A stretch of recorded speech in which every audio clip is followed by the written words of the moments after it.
Well, it's Disney. I'm in the garden and I have gotten this piece of cattle panel all set up for my tomatoes. I don't use a whole cattle panel. This is 12 foot long, and by planting tomatoes like 18 inches apart, I am able to fit 8 tomatoes on here. Now, I have tried various ways to grow tomatoes. The wind is blowing some, hopefully you can hear me.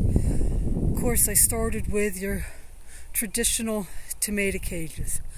A problem that I had with those is they're not very tall, and the tomatoes were way too big for the tomato cages. I finally got disgusted and said, forget it, I've got to try something else.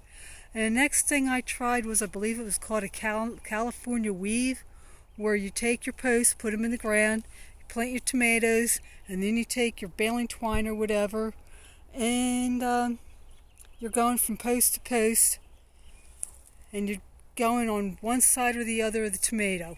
And as the tomato grows, you go higher with the baling twine, and that way you're not having to tie them up or anything. I tried that. It was a nuisance. Tomatoes did not all grow at the same rate, so that meant some of them were missing out on it, and others were, since I was trying to wait for the others were just kind of flopping over.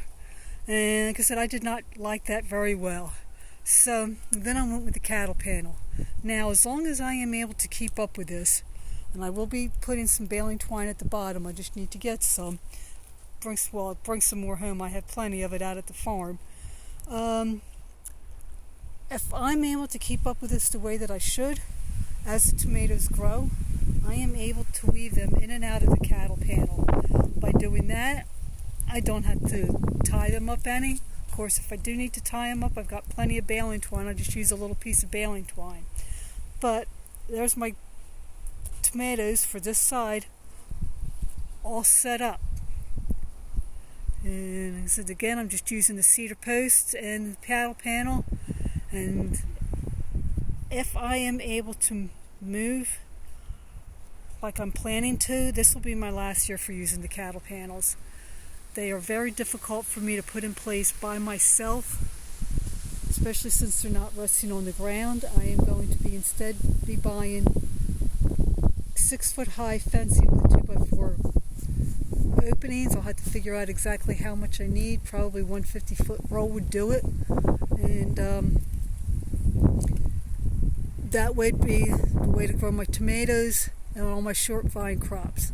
So I hope you're learning something from the videos and maybe getting some ideas for yourself, and I will talk at you later.